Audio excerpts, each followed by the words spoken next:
guys, it's me, Alicia from Fan Jersey Ship. So, today we're gonna be reading more I'm Not Crazy 50 Player now. So, it's really quiet, and I think I found my mic finally. Hopefully I do. 1, 2, 3, 4. I'm testing. But I'm going to be reading it, and hopefully you guys can also hear the music. Hopefully. Now let's read chapter 1, shall we? We shall. What's the thing? Oh, you guys see the words. Oh. Okay.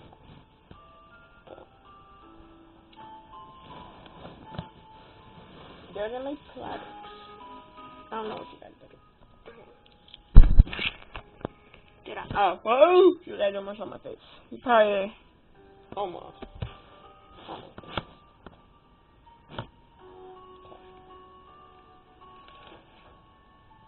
Why is he exactly here?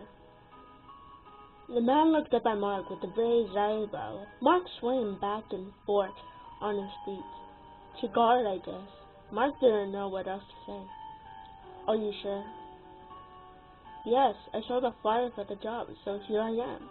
Mark shrugged on the man's side. Standing slowly, walking around the desk to stand before Mark. Tell me, sir, are you aware of what you are guarding? Yes, kind of. Mark bit his lip, squinting and glancing away in uncertainty. You'll be watching Shane. Recognize the name? You know the eyebrow Mark swallowed. I know the name, but please tell me, Mark said. Hold up, I'm moving. A little closer. Okay.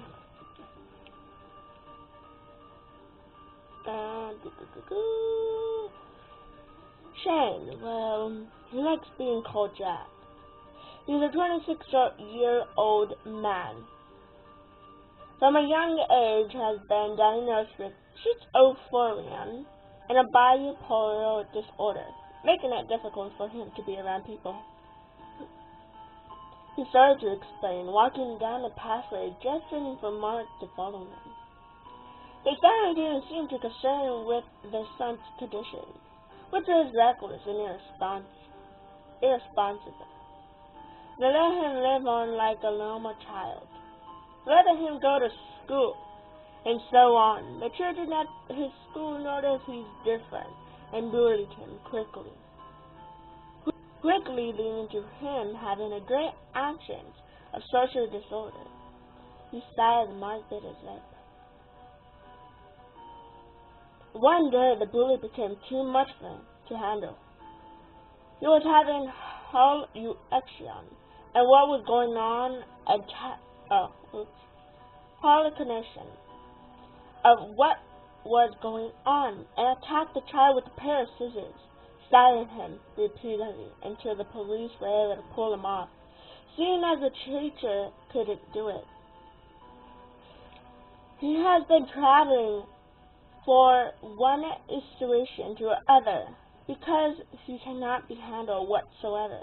So he's here to be made sure that he does not somehow leave. He stopped in front of a large steel door, Mark gaping at it. But now, let me tell you, we put those flyers 3 days ago. You're the fourth person to come and try the job, he said, blinking, and Mark rose an eyebrow. Oh, Mark said. The others gave up after 1 hour being near Sean's room. He said, and Mark gulped. His hand began shaking, stuffing them into the pocket of his jeans. So I asked again, are you sure? He questioned Mark, and Mark coughed. Before he nodded, the man sighed and turned to the door, placing his hand on the handle and pushing it open, revealing a small room. At the far end was the other steel door with a keypad beside it.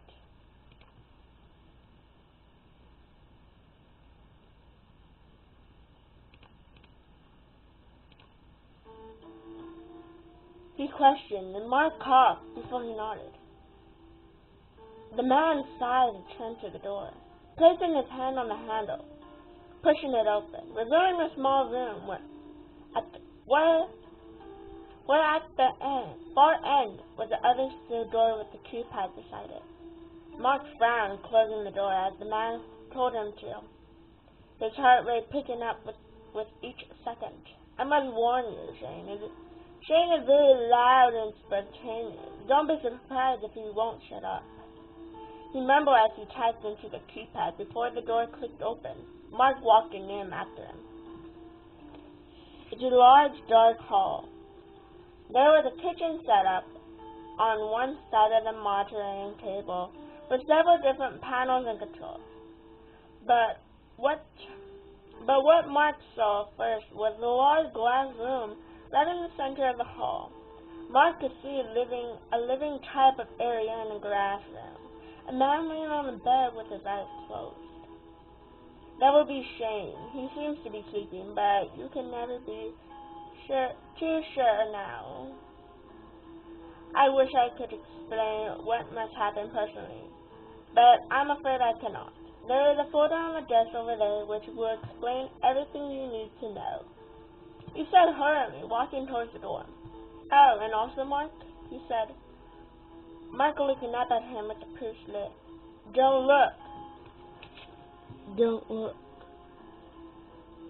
Don't look, listen, or talk to Shane for too long.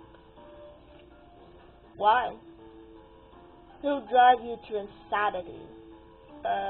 Mark said, looking back at him, signing when he saw the door shut. Mark turned back to the glass room, getting a slight fright when he saw the man standing right by the glass wall, staring right at him.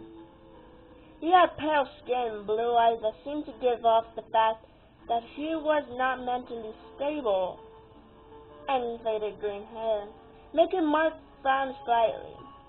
He wore a blue hoodie and a gray sweats. Mark could see he was very skinny and small, which made him wonder now how he had the strength to pull off all the things he had. Mark an eerie feeling. Hello? He said in a low,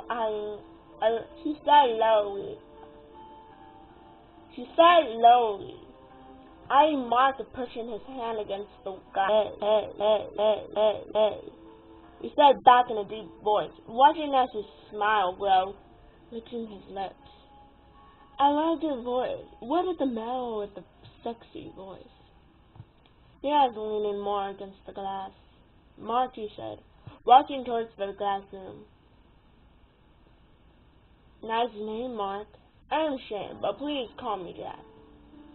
Shane said, finally stepping away from the glass. His eyes never leave Mark, as he walked up to the glass and stood in a few feet from it. What happened to Joel? He asked. And Mark frowned, tilting his head. Who's Joel? The last guy, Shane said with a big huff, dropping his knees and looking down at Mark. Why? Why? What did you do to him? Mark said. Mark asked curiously, and Shane grabbed a roll in his eyes. He just couldn't take a joke. Why? I don't know. He was an asshole anyway. Are you an asshole, Mark? Shane glanced back at him, eyeing him suspiciously.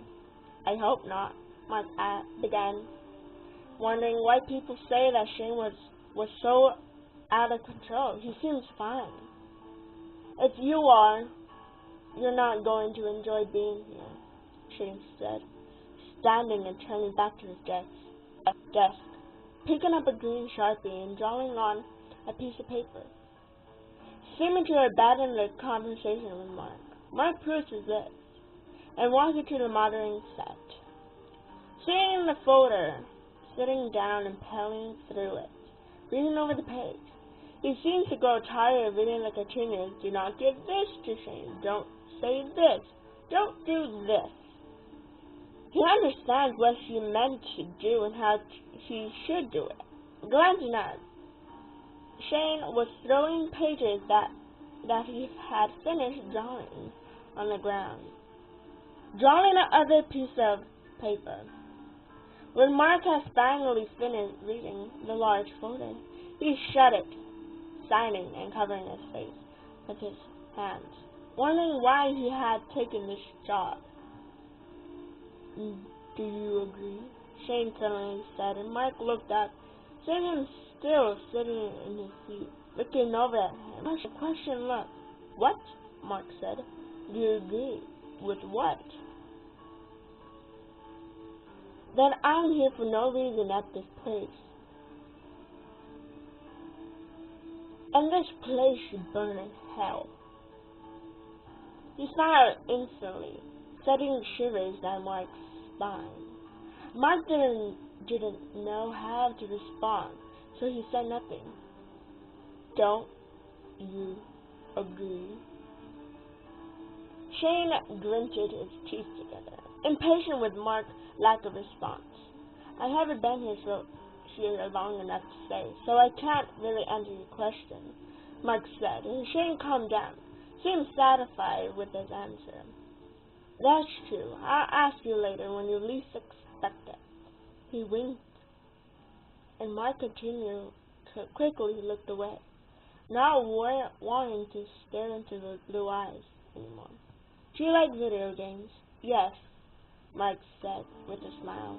Shane grinned, standing and walking to the glass. "What's your favorite?" he asked Mark, humming. And Mark hummed in the thought. I can't choose. There's so many," Mark shrugged, and Shane smiled softly. "You're the first one to like video games," Shane said lowly. "What do you mean?" Mark frowned. "The others didn't like video games, so when they came to feed me, I stabbed them with my Sharpie."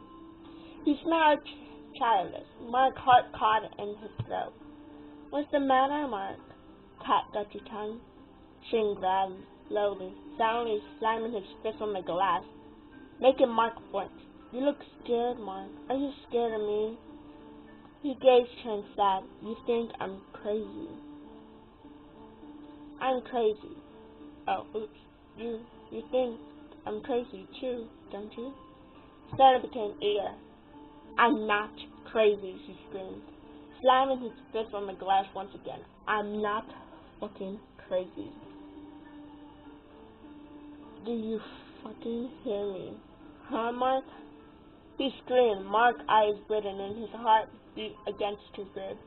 Shane calmed down. Mark stood by this only made Shane angry. "Calm?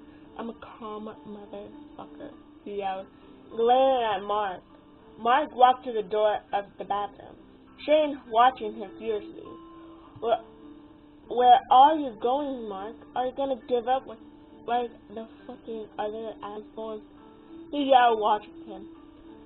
Mark opened the door, closed it behind him, his hand grabbing his red lock and sighing loudly, sliding down the ground, digging his head in his knees as he sat, being thankful for the silence that surrounded him.